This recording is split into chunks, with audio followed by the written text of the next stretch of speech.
बोला. वत्सलाबाई बाप भानू सोडवणे. कशासाठी आले होते? आम्ही घरकुलसाठी आले होते. शिवाजीनगर घरकुल. आमचं घर आम्हाला मिळाले नाही, त्या राजूला हडप करून घेतले.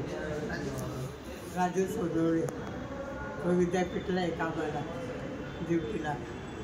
त्याला आमचे घर हडप करून घेतले भाड्याने आणि मुस्लिमला भाड्याने दिले ती घरं.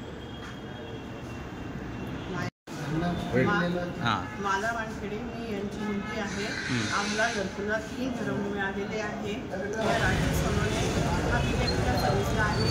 विद्यापीठा सर्व्हिसला आहे. त्याने आम्ही 3 घरं नगरपालिकेने त्यांच्या ताब्यात दिलेले काढलं, त्याने आम्हाला दिले आणि ते हडप करून दिले आणि भाडे कमवते. 2 घरं आमचे भाड्याने दिलेले आहेत. आम्हाला आता घर नाही, आम्ही न्याय मागतोय. नगरपालिकेकडे जाऊन आम्ही न्याय मागतोय की आम्हाला आमचे घरं ताब्यात द्या. आयुक्तांकडे आता आम्हाला सांगितलं आहे की तर तुमचे घरं आम्ही देऊ. पोलीस स्टेशनलाही जाऊन तिथे आम्हाला ते सांगतात की आयुक्तांकडनं तुम्ही लेटर आणा. ते पण आमची घेत नाही. मग आम्ही काय करावं? आमचे घरं आम्हाला मिळावे ही आम्हाला आमची नंबर. किती वर्ष झाले?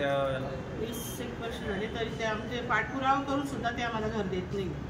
वेळोवेळी आम्ही अर्ज देते, नगरपालिकेत देते. आमची म्हातारी आई एवढी मागते त्यांना. तो म्हणतो जा तुला काय करायचं करून घे. कोण आहे तो? राजू सोनवणे म्हणतो आम्हाला जा तुला काय करायचं करून घे, मी तुझे घर देणार. पूर्ण नाव काय? राजू रतन सोनवणे, विद्यापीठला सर्व्हिसला येते.